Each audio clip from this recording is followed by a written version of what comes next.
ದೇವರ ಪರಿಶುದ್ಧ ನಾಮಕ್ಕೆ ಸ್ತೋತ್ರ ಉಂಟಾಗಲಿ. ಕರ್ತನು ನಿಮ್ಮೆಲ್ಲರನ್ನು ಆಶೀರ್ವಾದ ಮಾಡಲಿ. ಈ ದಿನ ದೇವರ ವಾಕ್ಯವನ್ನು ನಾವು ನೋಡಲಿಕ್ಕಿದ್ದೇವೆ.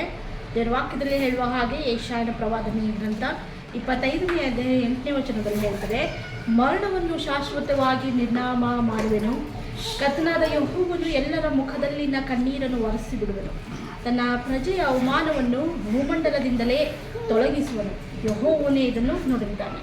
ದೇವರ ವಾಕ್ಯ ಹೇಳುವಂಥದ್ದೇನೆಂದರೆ, ನಾನು ಏನು ಮಾಡ್ತೇನೆ ಅಂದರೆ ಮರಣ ಅಂತಕ್ಕಂಥದ್ದನ್ನು ಸಂಪೂರ್ಣವಾಗಿ ನಿರ್ನಾಮ ಮಾಡಿ ಹಾಕ್ತೇನೆ. ಅದರ ಬಲವನ್ನು ಅನೇಕಾವರ್ತಿ ಲೋಕದ ಮನುಷ್ಯರಾಗಲಿ ಪ್ರತಿಯೊಬ್ಬರಾಗಲಿ ಹೆದರುವಂಥದ್ದು, ಮರಣಕ್ಕೆ ಕತ್ತಲಿಗೆ ಹೆದರುವಂಥದ್ದು ಬಹಳ ಭಯಂಕರವಾದ ದುಃಖಕರವಾದಂಥ ವಿಷಯಗಳು.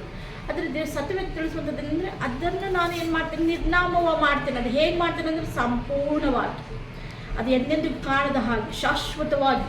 ಅದಕ್ಕೆ ದೇವರ ವಾಕ್ಯದಲ್ಲಿ ನಾವು ನೋಡುವ ಹಾಗೆ ಕರ್ತನು ಸ್ವತಃ ಮರಣದ ಕಂಬವನ್ನು ಏರಿ ನಮಗೋಸ್ಕರ ಮರಣವನ್ನು ಅನುಭವಿಸಿ ನಮಗೋಸ್ಕರ ಮೃತ್ಯುಂಜಯನಾಗಿ ಬಂದಿರುವ ಆತನು ನಮಗೋಸ್ಕರ ಜಯವನ್ನು ಜೀವಿಸುವಂತಹ ಅನಂತ ಕಾಲದ ಈ ಒಂದು ನಿತ್ಯ ಜೀವ ಅಂತಕ್ಕಂಥದ್ದನ್ನು ಕರ್ತನು ನಮಗೆ ಅನುಗ್ರಹ ಮಾಡಿದ್ದಾನೆ.